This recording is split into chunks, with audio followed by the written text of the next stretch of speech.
The third truth that every Christian should know তৃতীয় যে সত্যটা প্রত্যেক খ্রিস্ট বিশ্বাসীর জানা উচিত সেটা হলো we must be filled with the Holy Spirit. যে আমাদের অবশ্যই পবিত্র আত্মায় পূর্ণ হতে হবে। Ephesians 5 and verse 18. ইফিসীয় তার 5:18 বলে We must be filled with the Holy Spirit. আমাদের অবশ্যই পবিত্র আত্মায় পূর্ণ হতে It হবে। says here in Ephesians 5 and verse 18, ইফিসীয় তার 5:18 এখানে বলছে do not get drunk with wine, দ্রাক্ষারসে মত্ত হইও না, for that is dissipation. কারণ তাতে নষ্টামি I want আছে। you to look at that verse carefully. এই বাক্যটাকে, এই পদটাকে ভালো করে লক্ষ্য করুন। Do not get drunk with wine, বলা হচ্ছে দ্রাক্ষারসে মত্ত হইও না, for that is dissipation, but কারণ তাতে নষ্টামি be আছে, filled with the Spirit. There are two কিন্তু আত্মায় পরিপূর্ণ হও। statements there, one negative and one positive. আর এখানে আমরা দেখতে পাই একটা নেতিবাচক এবং একটি ইতিবাচক।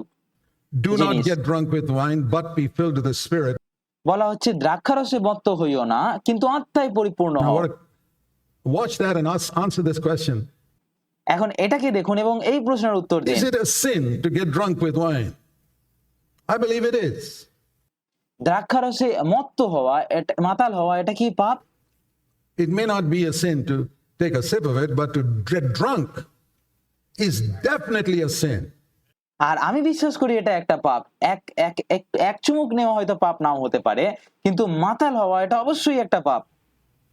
Okay, now my question is it a sin not to be filled with the Holy Spirit? এখন আমার প্রশ্ন এটা যে পবিত্র আত্মায় পূর্ণ না হওয়াটাও কি একটা পাপ? There's some doubts. It's in the same verse. আর অনেকেই সন্দেহ করে, কিন্তু যে কেউ এটা নিয়ে সন্দেহ করে, কিন্তু এটাই একই পদের মধ্যে রয়েছে। The same God who commanded, do not get drunk with wine, সেই একই ঈশ্বর যিনি এটা আদেশ দিয়েছেন যে দ্রাক্ষারসে মত্ত হইও না, said, be filled with the Holy Spirit. সেই একই ঈশ্বরও বলছেন যে পবিত্র আত্মায় পূর্ণ হও। What would you think of a man who walks into this Sunday morning service drunk with wine? আপনি এরকম একজন ব্যক্তি সম্পর্কে কি ভাববেন যে রবিবার সকালে আরাধনা উপাসনায় মদ্যপ অবস্থায় আসে, মাতাল হয়ে আসে? Would you think he's coming here in a proper way? আপনি কি সেই ব্যক্তি সম্পর্কে এটা ভাববেন যে তিনি ঠিক অবস্থায় আসছেন? No. What would you think of a person coming here not filled with the Holy Spirit? আপনি তাকে সাধারণ ভাববেন। আর আপনি এরকম একজন মানুষের সম্পর্কে কি ভাববেন যে পবিত্র আত্মায় পূর্ণ না হয়ে এখানে আসে? You don't think that's so serious, right?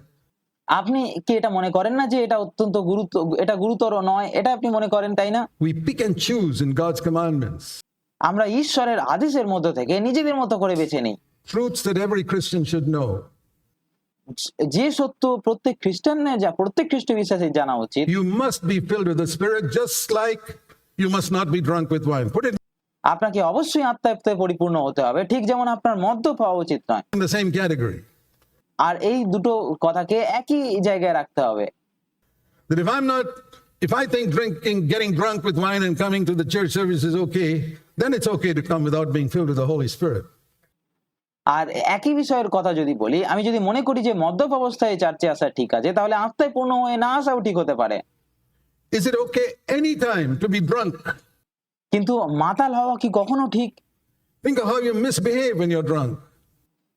চিন্তা করুন, যখন আপনি মাতাল অবস্থায় থাকেন তখন আপনি কতটা খারাপ আচরণ করেন। Don't get drunk with wine, but be filled with the Holy Spirit. আর এখানে বলা হচ্ছে দ্রাক্ষারসে মাতাল হইও না, কিন্তু আত্মাতে পরিপূর্ণ হও। This is very, very important. Now, I want আর এটা অনেক to গুরুত্বপূর্ণ। explain this something about the Holy Spirit here because there's a lot of confusion.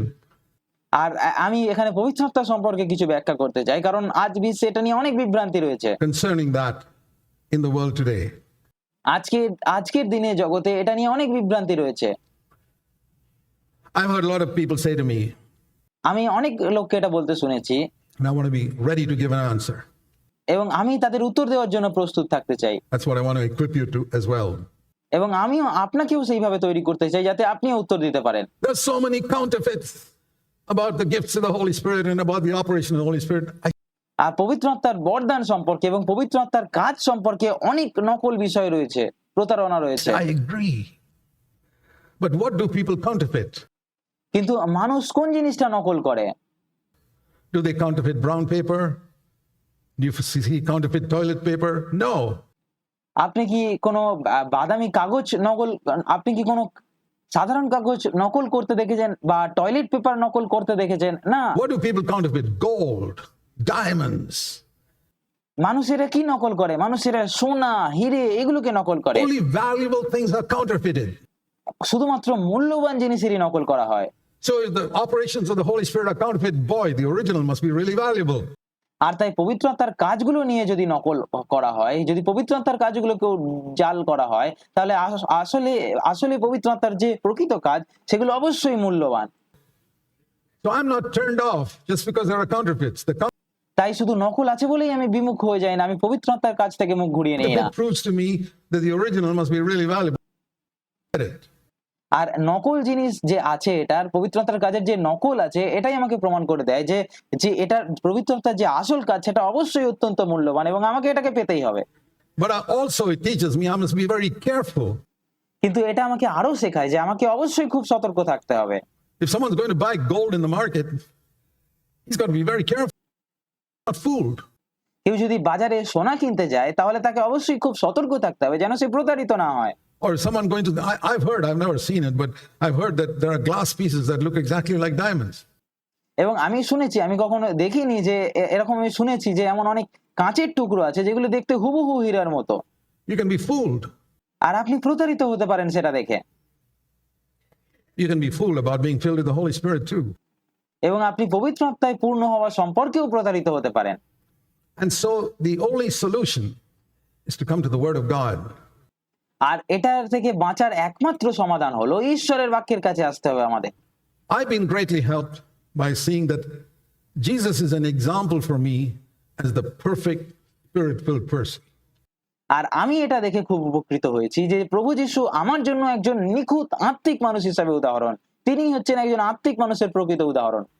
So when I want to know, when I want a guideline, a benchmark, what does it mean to be filled with the Spirit, I look at Jesus. আর তাই যখন আমি একটি নির্দেশিকা বা মাপকাঠি জানতে চাই যে আত্মায় পূর্ণ হওয়ার অর্থ কি, কিভাবে বোঝা যাবে আত্মায় পূর্ণ হওয়া, তখন আমি যিশুর দিকে তাকাই। And that's why, let me give you my honest testimony. আর সেই কারণেই আমি আমার সৎ সাক্ষ্য আপনাদের দিচ্ছি। When I see somebody rolling on the ground and kicking their legs যখন আমি কাউকে দেখি মাটিতে গড়াগড়ি দিচ্ছে এবং পা ছুঁড়ছে and saying it's the Holy Spirit, আর বলছে এটা পবিত্র আত্মা, I'll tell you honestly, I cannot imagine Jesus rolling on the ground and kicking his legs. আর আমি আপনাদের সত্যি বলছি, আমি কখনো এটা কল্পনাও করতে পারি না যে যিশু মাটিতে গড়াগড়ি দিচ্ছেন এবং পা So ছুঁড়ছেন। I say that's not the Holy Spirit. আর তাই আমি দেখি যে এটা পবিত্র আত্মা নয়। And I'm not afraid to say that because I say, can you picture in your mind Jesus rolling on the floor and kicking his legs up in there and saying he's filled with the Holy Spirit? আর আমি এটা বলতে ভয় পাই না, কারণ আমি বলি আপনি কি আপনার মনে মনে এটা কল্পনা করতে পারছেন, যিশুর এরকম চিত্র কল্পনা করতে পারছেন যেখানে তিনি মেঝেতে গড়াগড়ি দিচ্ছেন এবং পা ছুঁড়ছেন আর বলছেন তিনি পবিত্র আত্মায় পূর্ণ? No, Jesus is my example.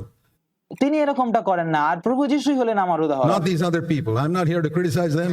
I'm not here to judge them. But I say I'm not here to follow them either. যিশুই হলেন আমার উদাহরণ এবং এই অন্য লোকেরা নয়, এইরকম লোকেরা নয় যারা এরকম করে। আর আমি এখানে তাদের সমালোচনা করতে আসিনি, আমি তাদের বিচার করতে আসিনি, কিন্তু আমি এখানে তাদের অনুসরণ করতেও আসিনি।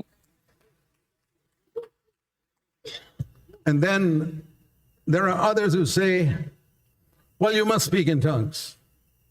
আর এবং এরকম অনেক লোকও আছে যারা বলে আপনাকে অবশ্যই বড় ভাষায় কথা বলতে হবে, Which is unknown languages. যেটা হচ্ছে অজানা ভাষা। Now, that is a gift of the Holy Spirit. Paul said, I speak in tongues more than all of you. She said that in 1 Corinthians 14. আর পরভাষা হলো পবিত্র আত্মার বরদান এবং প্রেরিত পৌল 1 করিন্থীয় 14 বলেছিলেন যে আমি তোমাদের সকলের চেয়ে বেশি পরভাষায় কথা বলি। But before saying that, he said that in 1 Corinthians 12, not all speak in tongues. কিন্তু সেটা বলার আগে তিনি 1 করিন্থীয় 12 বলেছেন যে 12 বলেছেন যে সবাই পরভাষায় কথা বলে না। 14 বলেছেন। I don't have time to show you all those verses. You read 1 Corinthians 12 and 14. আমার কাছে সেই সব পদগুলো দেখানোর মতো সময় নেই, কিন্তু আপনারা যদি 1 করিন্থীয় 12 এবং 14 পড়েন, Read there, are all apostles? No. Are all prophets? No. Are all teachers? No. Do all speak in tongues? আপনি যদি পড়েন সেখানে দেখতে পাবেন যে লেখা আছে যে সবাই কি প্রেরিত? না। সবাই কি ভাববাদী? নয়। সবাই কি শিক্ষক? না। সবাই কি পরভাষায় কথা বলে? No.